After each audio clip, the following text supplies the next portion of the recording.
And blessed to be a part of your day. Kevin Miller in the morning here. Phone numbers 580-5436, 580-KIDO.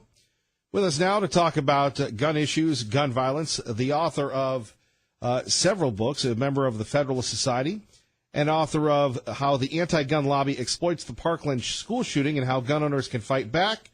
New York Times bestselling author of the official handbook of the vast right-wing conspiracy, The Arguments You Need to Know to Fight Back, is attorney Michael Smith.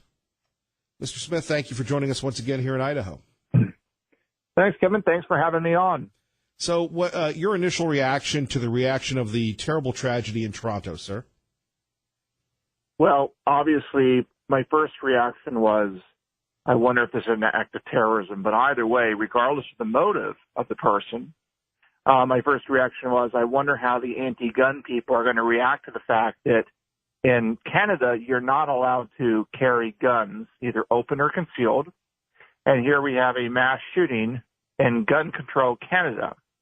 And I was trying to figure out how the Liberals are going to try to explain this away, because all the gun laws that they want are in Canada, and yet here we have a mass shooting, which proves the point that, well, despite gun laws, trust me, the criminals, the terrorists, and the crazies will always get the guns. They'll always get the weapons to kill and hurt innocent people. So we better have a means to fight back. And unfortunately, those people in Toronto did not have the ability to fight back until the one guy that could fight back, the police with guns, showed up and shot the perhaps terrorist, or certainly he is a terrorist regardless of his motive. Right? A good guy with a gun shows up and stops terrorists from acting out in terrorism yesterday in Toronto. Well, and here's the crazy thing, Mark. As you just pointed out, no one has brought up the restrictive gun laws in Canada. No, you don't hear all these calls for anything. They conveniently ignore the gun debate when all these people are, killed and injured in a mass shooting in Toronto. Right? That is ignored, the fact that all the gun laws that they could ever want, including you can't carry a gun into Canada, you can't carry a gun in Canada, you basically are a victim waiting to happen in Canada. And, of course, no one's talking about guns. They're talking about this guy's mental illness, but when you're a victim, it doesn't really matter what the motive is, right? The person shoots you, you don't care why he shot you. You just care the fact that you were shot. And here these people are total victims in a complete gun-free zone in Toronto. And, again, how does this guy stop? Well, we know how he stopped. He's shot dead with a good guy with a gun. Unfortunately, the people who are the victims never had the chance to shoot back themselves because Canadian gun laws prevented them from doing so. Mark, let's talk a little bit about your insight into the Parkland school shooting and what has happened because of it. You've got these kids lying down in supermarkets, attacking people. If you disagree with them and you're a member of the media, you're bad. They go after your sponsors. What's the whole plot behind this? Well, the anti-gun control movement, or I should say the gun control movement in the United States, makes the same arguments that they've been making for 5 decades. Except what happened with Parkland is they were able to find sympathetic faces that were willing to go into the media and talk about gun control. So they took an old set of arguments that were stale and rejected and rejuvenated them with new faces, like a new paint job, if you will. So basically, the whole lesson of the Parkland school shooting, Kevin, is that government incompetence, with Scott Peterson refusing to do his job, with the unarmed school SRO officers, the unarmed guards there, one drove away with a golf cart, another hid in the closet when the shooting occurred. There was no protection for these kids. And yet the anti-gunners, including David Hoggs of the world, all come out and say that the people to blame are gun owners and the NRA, that the people that should be punished for the Parkland school shooting are ordinary gun owners in Idaho and in Vermont and in Missouri who had nothing to do with the shooting in Parkland, and yet they're the ones that should sacrifice. They're the ones that should be punished. They don't talk about the government incompetence or any of that down there, or the Promise program that basically allowed Nicholas Cruz not to go to jail because they kept refusing to report him and sent him to prison because they didn't want him to be in the school-to-prison pipeline, which was one of their great rhetorical lines of Barack Obama. And of course, all that's, put under the rug, Kevin, because they just want gun control, because this is not about saving lives. This is about restricting American freedoms so that we become subjects and no longer citizens. Duped, how the anti-gun lobby exploits the Parkland school shooting and how gun owners can fight back. Our guest, Mark Smith, joining us here. Kevin Miller in the morning here, KIDO Talk Radio. So, Mark, how can people fight back? Because obviously tensions are very high when this happens immediately, and everybody plays the blame game. Well, I think one of the mistakes that the pro-gun side made after Parkland was a very, very slow delay. And I think we've now learned that whenever there's a shooting, there is an immediate response from the anti-gun left to try to make the shooting about the guns. But of course, we know there is no such thing as gun violence any more than there's tractor violence or van violence or knife violence. It's the person acting with the tool, not the tool, that's to be blamed and discussed. But what we now know is that as soon as there's a shooting, they immediately come out to say we need more gun control laws. And that's what was interesting about yesterday's Toronto shooting, Kevin. We had the shooting, and of course there was no calls for new gun control laws because Canada already has all the gun control laws that the left wants in the United States. And of course it did nothing.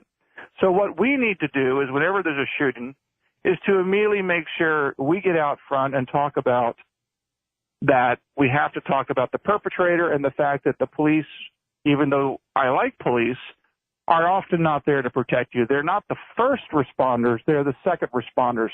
So, Kevin, for example, in Annapolis, when there was the shooting of the journalist, another tragedy, the police showed up in 60 seconds. That's how fast they crossed the street and were in that Capital Gazette newspaper offices in 60 seconds, and yet 5 people died. So, I immediately issued a statement and said, look, here's further proof that despite how much we like police, the reality is, the old saying goes, when seconds count, police are minutes away. So even when the police show up 1 minute after the shooting starts, you can still have 5 people dead.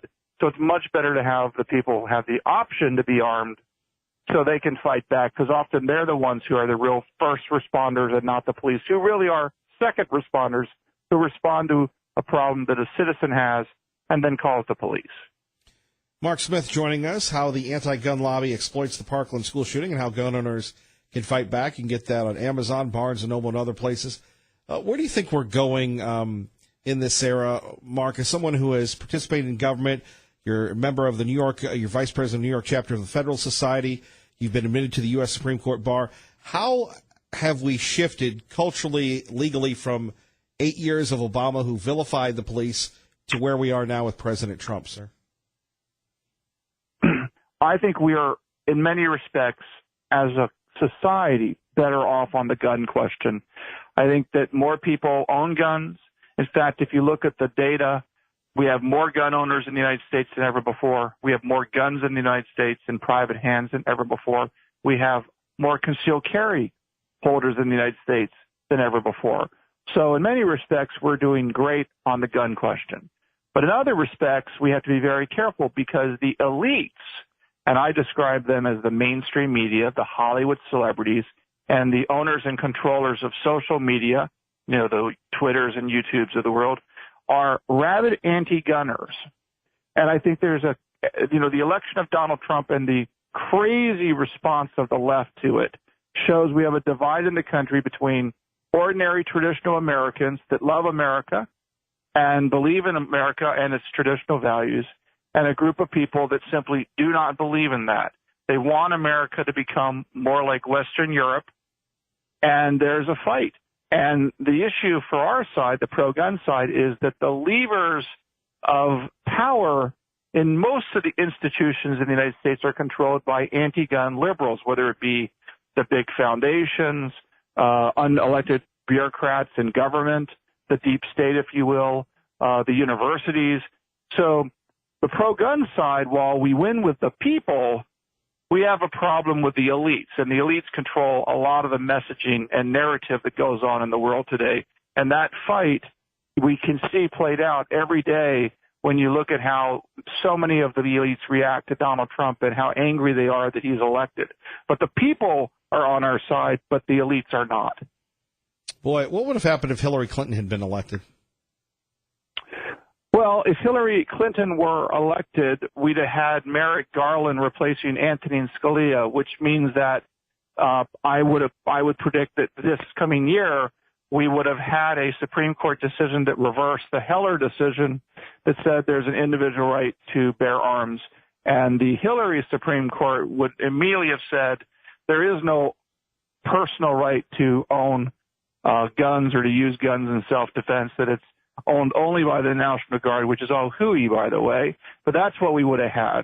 And then every imaginable crazy gun control law would have been passed, if not through the Congress, it would have been passed through Hillary's regulators that would have enacted through, let's say, the Bureau of Alcohol, Tobacco, and Firearms regulations against gun owners in the gun industry. And then what would have happened, Kevin, is those regulations would have been challenged in court, and the Hillary-appointed judges would have said those regulations are fine and acceptable and legal, and then we would have mass gun control through unelected bureaucrats in the deep state like James Comey and, James Clapper and these guys essentially would have enacted gun control through the bureaucracy, and the Hillary judges would have approved it, all getting around the elected officials, is my guess as to what would have happened if Hillary were president, among other many bad things.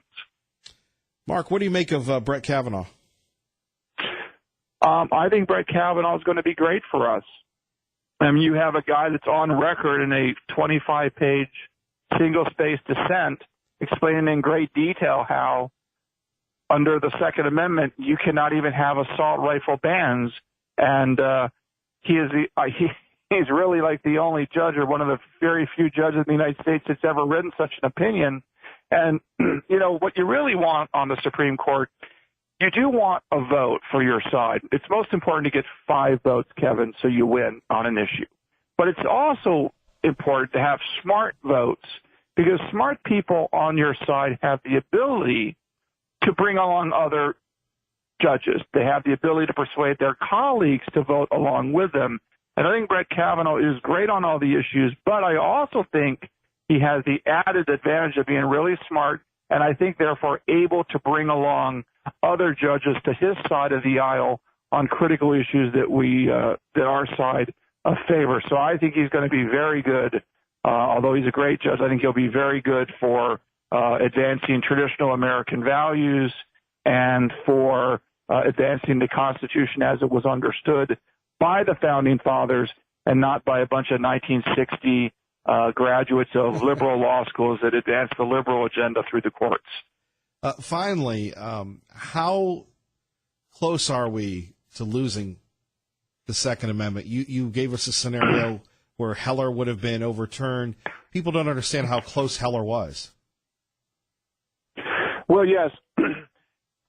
Heller decided that, just to be very clear about what the Supreme Court has said, all the Supreme Court has said in their 2 decisions of Heller and the decision of McDonald was this: that Mark, Smith, and Kevin and your listeners have a constitutional right to have a gun loaded, unlocked in our homes.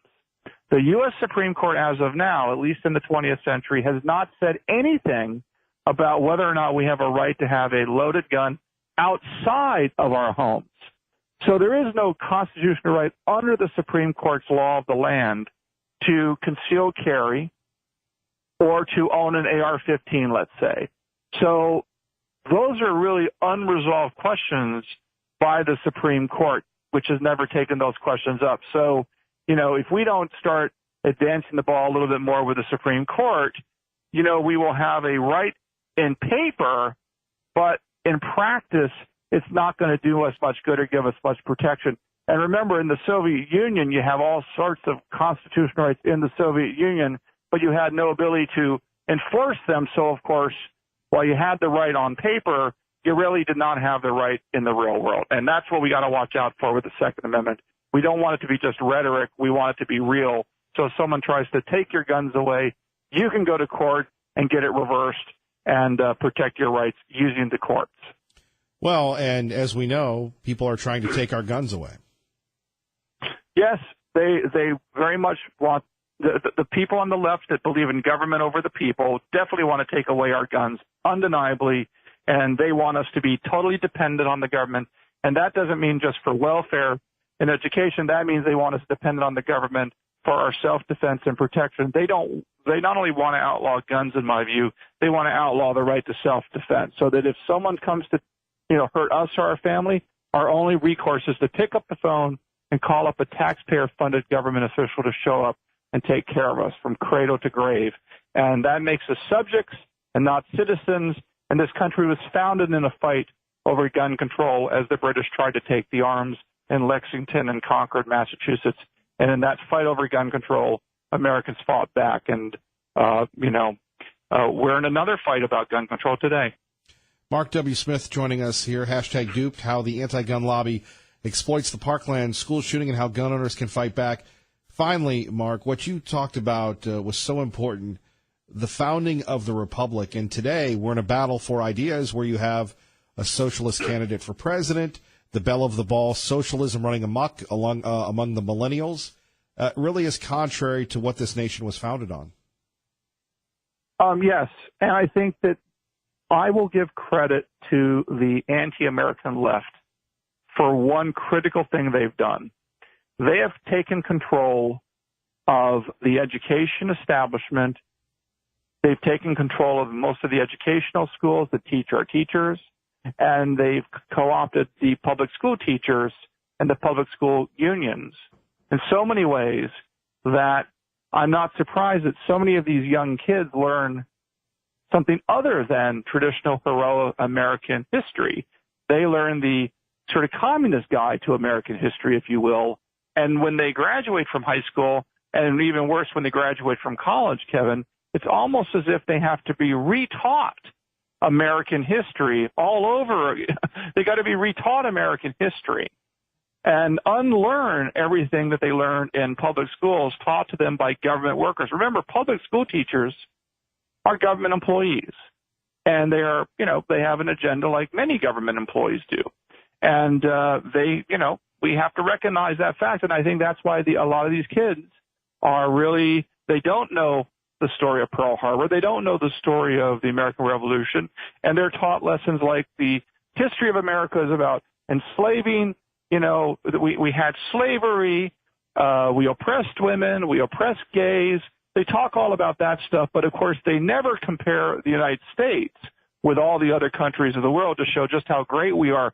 Sure, the country had issues, as does every country, but when you compare our country with all the other countries that have ever existed, we're head and shoulders the best that's ever been in the world. And yet they're not taught that. They're taught something much different and much worse. And that's why so many of these kids, I think, Kevin, don't respect American values the way we do because, frankly, they don't really know the history the way they should. That's scary. Spoken like a true Gamecock alumni. Hopefully you and Coach Muschamp will have a good season this year, Mark. I do, but I always find it very difficult to recruit the best players in the country to Columbia, South Carolina. I just think it's tough in that SEC. But I'm sure the Gamecocks will have a winning season, and we will beat Michigan in a bowl game yet again. Take care, sir. Thank you. Mark Smith joining us. Duped, a very good book, hashtag Duped. I recommend it. Kevin Miller, KIDO Talk Radio. And we do want to salute everybody working in the heat today. Brothers and sisters, poof. You don't need your favorite morning monkey to tell you, it's going to be a hot one, but God bless you, best to you. I want to say hello to Stephen, who joined us. He's a roofing at Independence Indoor Shooting last week. He apparently they didn't bring a dumpster to the job, so he got the day off, came by and shot for free. So hello, Stephen. Hope you're doing well. By the way, my friend Chris takes issue with Mark Smith on whether or not all government workers have an agenda. We'll address that issue next. First, time for traffic and weather together. Doopy. Thank you, Jim. And Jim's in for Larry. Kevin Miller in the morning, KIDO Talk Radio. Coming up, we're going to get a preview of, well, hopefully it won't be a preview, but we'll go inside the Twitter war, the Twitter battle. And those of you that have been in wars, those of you that have been in confrontations, saying that something is on social media is a war or a trade war is such a disservice to people that have fought in real wars, have faced the enemy, have been away from home. So we'll examine that. And Chris, who Facebooked me and said, look, I don't agree with what Mark W. Smith said. Not all government workers have an agenda. What's it like to be a government worker and to be a conservative? See, I agree with that broad generalization that Chris said. I don't agree with what Mark W. Smith said. I think it is possible to be conservative, to be in enemy territory, and to really care. It'd be easy to be a Kool-Aid drinker. But let's examine that next. Kevin Miller, KIDO Talk Radio, 107.5 FM, 580 AM. Good morning, Maggie. A little scare there yesterday when we had a day without bumpers. Good to have Ray Amaya back here on KIDO Talk Radio. Rachel Sutherland joins us live from Capitol Hill. That's right, the Capitol Hill, Fox News Radio on KIDO Talk Radio. Rachel, good morning. Hey, good morning. You know, it's like Old Home Day where we have the Americans against the Iranians, except this time, instead of trading barbs on television, they've gone to social media. Well, that's right. The president responding to President Rouhani's threat by saying, never, ever threaten the United States again or you will suffer consequences, the likes of which few throughout history have suffered before. We've heard this kind of thing before. It sounds a lot like fire and fury directed toward Kim Jong-un of North Korea. But now the foreign minister for Iran actually tweeted back in all caps, color us unimpressed. The world has heard even harsher bluster a few months ago. We've been around for millennia and seen fall of empires. Also in caps, be cautious. Now, Kevin, all this really goes back to pulling out of the Iran nuclear deal and these sanctions that are going to be snapped back into place. In particular, in the coming weeks, the Trump administration will be leaning on other countries to stop buying Iranian oil. So that's going to really just strangle Iran, and that's part of why you see this rhetoric stepping up. It is disturbing, but is this just more of the same from the usual suspects, or is it different because it's on Twitter? I think it's different in a lot of respects. The fact that it is on Twitter, who knows if presidents have been on the red phone to somebody and said something like that, and in the past we would have never known about it. But definitely President Trump has a big stick diplomacy, but then he'll come around and sit down with a leader like Kim Jong-un. So I wouldn't be surprised if in a few months we have a President Rouhani summit somewhere. I mean, if they're amenable to it. But there is concern from the other side, like House Minority Whip Steny Hoyer saying that the president's tweeting about Iran is unbecoming of an American president. But that's what they were saying when all this was going back and forth with Little Rocket Man and then Kim Jong-un calling President Trump an old daughter.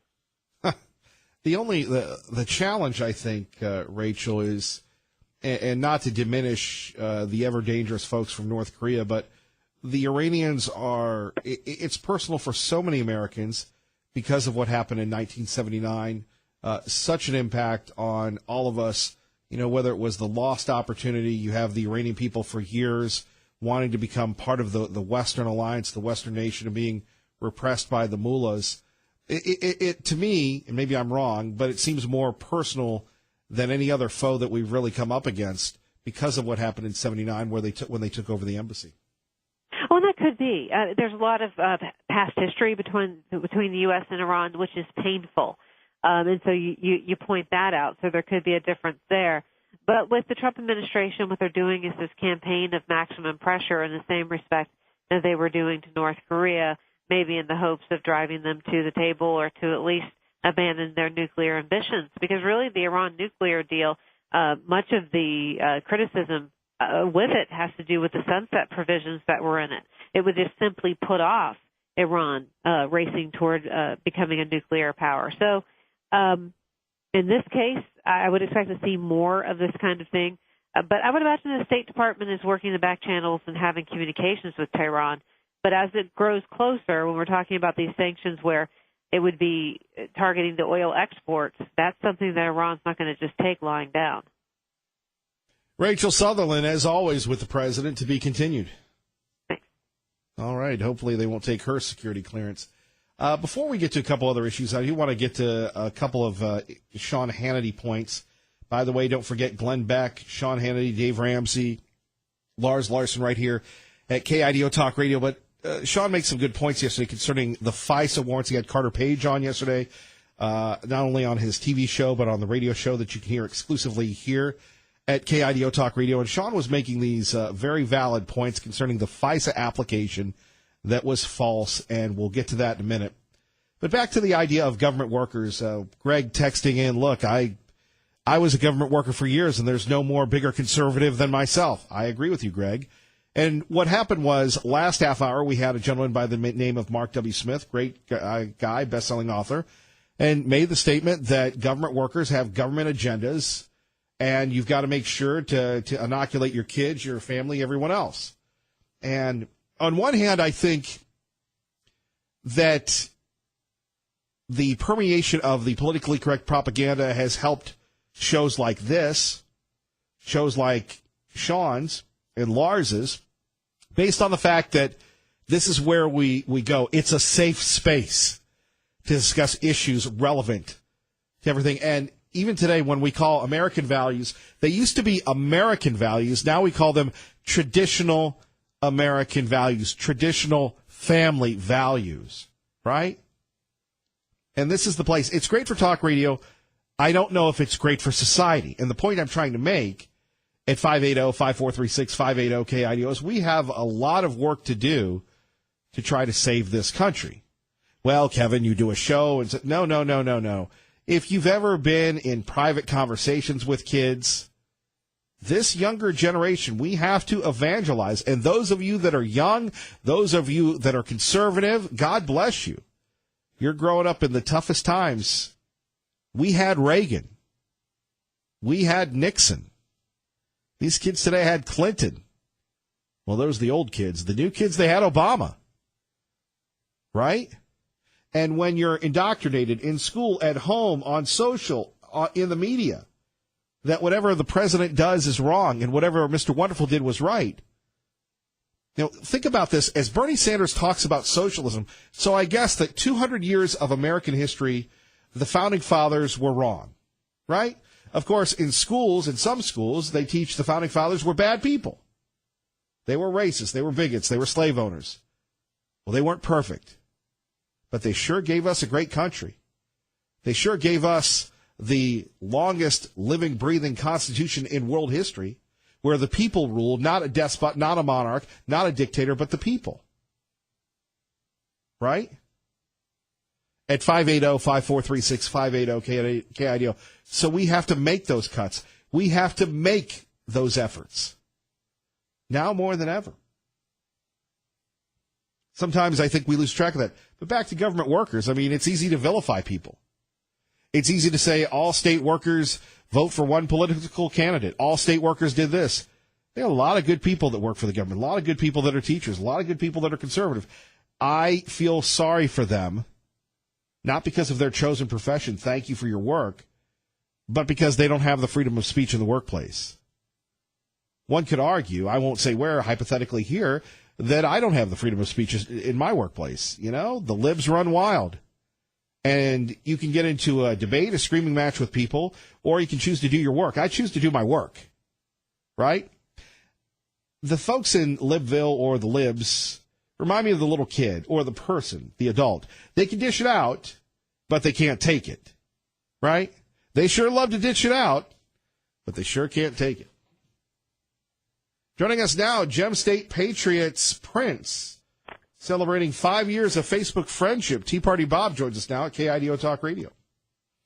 Boy, are we both getting old or what? If I'm lumped in with you, that's a compliment. Well, thank you, sir. I wanted to say a couple of things about this immigration problem that we have here in Idaho, because it's not just one problem, it's several problems. If you build a business and it's built on the backs of cheap labor performed by illegal immigrants, you have a bad business model, which is doomed to failure. And all the complaining in the world is not going to change that.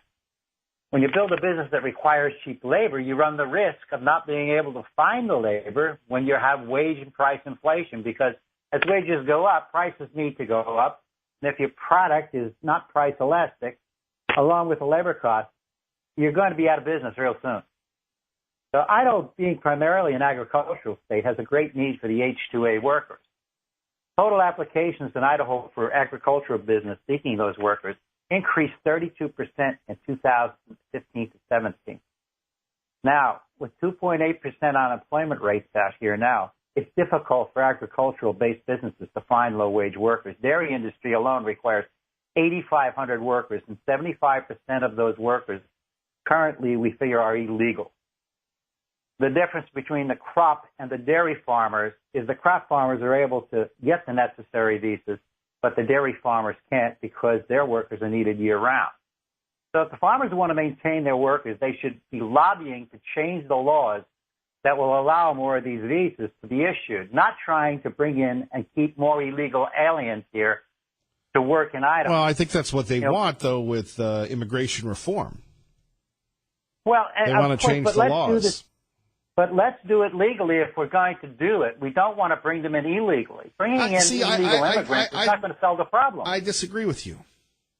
Well, you can disagree with me, but let me finish my story because there's more to this. Wait a minute. Most people let me wait a minute. Hold on. Take a breath. You'll take a breath. I'll take a breath. And the reason why businesses don't want to do this legally is because right now they don't have to pay for their health insurance. They don't have to pay for their schooling. We subsidize everything. That's a good deal for business. You're an astute businessman. You work with Donald Trump. If I'm a businessman, there's no motivation for me to reform the system, or is there? Kevin, I don't disagree with you. I think you're 100% right because the more of them that come in, the more we have to pay out for infrastructure. I don't want that on my tax bill. So we've got to find a way to do this legally that the farmers and the dairymen who bring them in are going to wind up paying for this cost. You know, the other problem is where do you house these workers because we have a housing shortage. So the problem is not an easy fix. You know, if we could get rid of the trade tariffs and the issue that we currently have and put us on a more equal footing with foreign trading partners like Canada, which has a 270% tax on American dairy products, this is going to allow for better pricing and distribution of the farmers, and they will be able to pay higher wages. Maybe we would be able to hire more Americans to fill the position. You know, there's not a single answer to the problem, but allowing illegals in is against the law, and it needs to be stopped and corrected. Like I said, I'm not against you. I think you're 100% right. But we do have to change something if we want to continue to keep the agricultural business here in Idaho. That's all I have. Well, I didn't want to interrupt again. I didn't want to get smacked. No. I wanted you to finish your points. You know, by the way, we have a gentleman coming up in the 8 o'clock hour, and he's disappointed you called in now. He's your old friend. Well, I'm sorry, but, you know, occasionally I have to vet every once in a while. Occasionally we like it when you appear in different hours. It's less predictable. Well, yes, I've been a little unpredictable this morning, but then I got up a little too early, like at 4:30. You could have started your show an hour early. Probably did a few hundred push-ups if I know you. Yeah, I was at the gym. That's the way I get at my frustrations out here. Tea Party Bob, the Gem State Patriot. Yes, sir. Say hello to that gentleman for me and tell him I'm sorry I missed him this morning, or maybe I'll just send you in a question by email. How's that? Works for me. My friend, thank you so much for your show, and thanks for talking about all these important problems we have here. We have to resolve them, but it's not going to happen overnight. Well, keep your powder dry. Thank you, sir. Take care, my friend. Bye-bye. Bye-bye. All right, much more coming up. 580-5436, 580-KIDO. You're listening to Kevin Miller on KIDO Talk Radio. Phone number is 580-5436, 580-KIDO. You know, I was just a happy article here today, and putting it on my Facebook. Dogs go out of their way to help upset owners, according to a new study. Apparently, dogs will make a speedy effort to comfort their owners if they think they're upset. Isn't that true? By the way, big ups to our friends in the animal rescue business, in the Treasure Valley, the Meridian Canine Rescue Group, West Valley Humane Society, the Humane Society of Idaho, our friends at the Cats Places, Just Cats, Simply Cats. Thank you for all you do to keep our four-legged furry family member safe. And by the way, if you're looking for a great tax-deductible donation, why not consider one of those donations, to make one of your donations to those places, certainly to keep up the kennels during the holiday season. It takes a lot to cool them off, takes a lot to feed those animals. And maybe adopt a friend. Maybe they'll rescue you as my little 3 doggies have rescued me. Traffic and weather together at KIDO Talk Radio. Let's get you to work safely and on time. Good morning, Dave. News, everything we have been telling you for months. We have been reporting for months that the media has ignored for over a year has been confirmed this weekend. I want you to pay very close attention. It gets somewhat complicated, but it's a sad chapter in American history. You have a Trump campaign associate. His name is Carter Page. He was spied on during the height of the 2016 election by Barack Hussein Obama's DOJ through the use of a FISA warrant, the hardest warrant to get. And tonight we know for sure, totally confirmed, that the justification for this warrant was a document. You've heard it before. The unverified, uncorroborated, phony dossier put together by a foreign national with funneled money through a law firm to an op research group paid for by Hillary Clinton and the DNC. And by the way, this was all full of Russian lies. The whole bunch of it. Russian lies. Every single thing that they said about Donald Trump was not true. Now, we told you about Perkins Coie, the law firm. We told you about Fusion GPS. We told you about the foreign national, Christopher Steele. They dug up dirt on Clinton's opponent with Russian lies. Let me repeat, Mr. Mueller, Russian lies to the American people to affect the outcome of a presidential election. Let me put it more simply. Obama's DOJ and FBI were spying on the campaign of an opposing party in a presidential election year, using op research that Hillary Clinton paid for. Deep state operatives tried to rig and steal a presidential election. This is what happens in banana republics. This is Venezuela. The type of propaganda would rival Pravda in the former Soviet Union. This should never happen in the United States of America, period. And the mainstream corrupt media in this country has been completely missing in action. Make no mistake, this phony, dirty Russian dossier wasn't just referenced in the newly released documents on late Saturday night. Instead, Steele's dossier was, in fact, the FISA application. All 4 of them. But still, look at your screen. See these names? James Comey, Sally Yates. Well, we can't look at our screen. By the way, this is our friend Sean Hannity from his monologue. Remember, you can catch Sean weeknights at 3 at KIDO Talk Radio, on KIDO Talk Radio. I'll put this entire monologue on the Kevin Miller Show Facebook page. But as he goes over James Comey, Andrew McCabe, so many other folks, Sally Quinn, all these people signed off on this phony FISA warrant that Sean, Sarah Carter, Greg Jarrett, Newt Gingrich have all been exposing. And this is what we bring to you every morning. In the morning, we talk about it. In the afternoon, we learn about it with Sean, who's doing an incredible job. And we so appreciate being the home of Sean Hannity on 107.5 FM, 580 AM. Coming up next, it is the return, live from Washington, D.C., but here in our studios, of Phil Hardy from Strategies 360. He goes to the White House all the time. We're going to get his insider look at what's going on in Idaho and what's going on in Washington. All these issues impacting you next. Kevin Miller, good morning, KIDO Talk Radio.